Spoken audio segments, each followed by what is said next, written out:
ओम शांति। भगवान शिव का छोटा नंदीगण दादी गुलजार। दादी गुलजार जी के बोल वरदानी थे।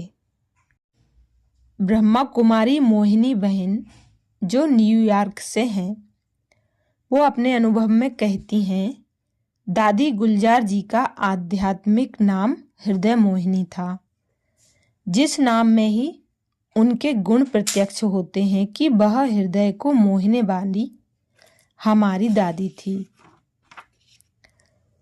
उनके स्वरूप से परमात्मा का परिचय, परमात्मा की पहचान, परमात्मा से संबंध स्पष्ट दिखाई देते थे। यदि मुख से कहें कि मैं परमात्मा की संतान हूँ, परंतु परमात्मा के गुण व शक्तियाँ यदि स्वरूप में नहीं दिखते तो कौन मानेगा। दादी हृदय मोहिनी जी हमारे सामने प्रत्यक्ष प्रमाण थीं। उनके संकल्प, वाणी और कर्म से बाबा की पहचान स्वतः मिलती थी। उतना सोचती थी जितना जरूरी है। दादी जी उतना ही सोचती थी जितना जरूरी है। कभी भी हमने उनके संकल्पों में व्यर्थ संकल्प नहीं देखे। व्यर्थ संकल्पों से शक्ति जाती है और जो श्रेष्ठ संकल्प करते हैं वे भी पूरे नहीं होते। दादी जी का हर संकल्प व्यवहारिक होता था। उनकी संकल्प शक्ति जो उन्होंने जमा की थी, उसके आधार से परमात्मा ने उन्हें अपना माध्यम बनाया। उनके द्वारा महावाक्य उच्चारण किए और वे महावाक्य पढ़कर हम सभी अपने जीवन में हर प्रकार से प्रेरणा लेते हैं। दादी जी की तपस्या साधना के कारण उनकी वाणी का हर उच्चारण वरदानी था। एक साधारण शब्द भी दादी कहती कि ठीक हो जाएगा, बहुत अच्छा होगा, जरूर हो जाएगा, तो वह वास्तव में हो जाता था। दादी ने कहा है ठीक हो जाएगा तो ठीक हो ही जाता था। उनके बोल वरदानी थे। हम उनके पास कोई समस्या ले जाते तो दादी बहुत ध्यान से सुनती थी और फिर मुस्कुरा के कहती थी ठीक हो जाएगा, बड़ी बात नहीं है। ये बोल सुनकर हम सभी का मन बहुत हल्का हो जाता था। निश्चय के कारण सब कुछ निश्चित है, ऐसा कहकर निश्चिंत भी रहती थी। निश्चय के कारण निश्चिंत। दादी की दृष्टि से परमात्म प्यार, रूहानी स्नेह मिलता था।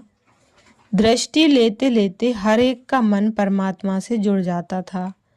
उनकी दृष्टि में बहुत बहुत दिव्यता, एक दिव्य नूर प्रकाश था। उनका सरल स्वभाव था। मधुरता, नम्रता, सभी गुण उनमें प्रत्यक्ष दिखाई देते थे। वे सदा ही ईश्वरीय सम्मान में रहकर सबको सम्मान देती थीं। छोटा बड़ा कोई भी हो, सबको बहुत सम्मान से देखती, उनकी बात सुनती और सम्मान की दृष्टि से देखते उनके भी सम्मान को बढ़ा देती थी। दादी जी का निश्चय परमात्मा से हर संबंध में बहुत था। निश्चय के कारण सब कुछ निश्चित है, ऐसा कहकर निश्चिंत भी रहती थी। मेरा बाप चिंता नहीं करता तो मैं क्यों करूं। एक बार हमने दादी से कहा, यह जो वर्तमान परिस्थिति चल रही है, इसका विचार तो नहीं चल रहा, चिंता तो नहीं हो रही। तो दादी ने कहा, मेरा बाप चिंता नहीं करता तो मैं क्यों करूं। दादी के वे शब्द मुझे बहुत याद आते हैं और मुझे स्मृति दिलाते रहते हैं कि मेरा बाप चिंता नहीं करता तो मैं क्यों करूं। दादी के दिल में हमेशा रहता था कि मुझे बाप के समीप रहना है। उनका निरंतर याद में रहने का पुरुषार्थ बहुत था। परमात्मा ने उन्हें माध्यम बनाया, परंतु उनकी अपनी साधना भी बहुत थी। जब दादी बाबा से दृष्टि लेते तो मैं पूछती थी कि दादी आप बाबा से क्या ले रहे हो, तो कहते मैं बाबा की सर्व शक्तियाँ लेना चाहती हूँ। हमने देखा कि उनका जो आंतरिक ख्याल था, जो उनके जीवन की पवित्रता थी, वह सर्वश्रेष्ठ थी। साधारण रूप से रहते भी उनकी महानता, उनकी रॉयल्टी बहुत प्रत्यक्ष रूप में दिखाई देती थी। बाबा उनकी दृष्टि द्वारा हमें एकदम पार ले जाते थे।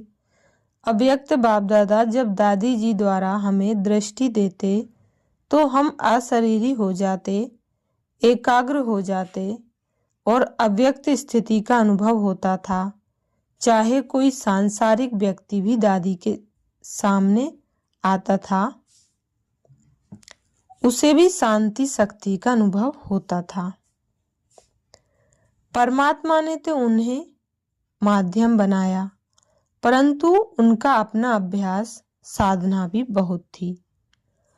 उस साधना से उन्होंने अपनी सबसे बड़ी स्थिति, विदेही स्थिति, जिसमें देह का भान न रहे, अशरीरी स्थिति, जिसमें शरीर की कोई कर्मेंद्रियां खींचे नहीं, वह प्राप्त की।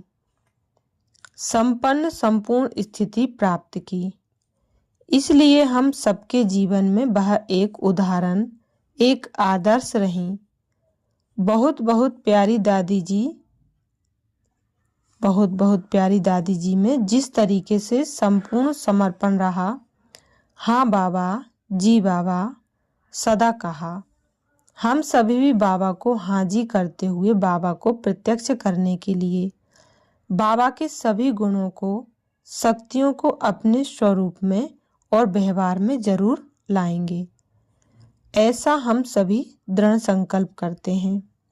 सफलता हम सबका जन्म सिद्ध अधिकार है ही। हम सभी श्रद्धा प्रेम से दादी जी का हर प्रकार से आह्वान करते रहते हैं। वे हमें परमात्मा की ही याद दिलाती हैं।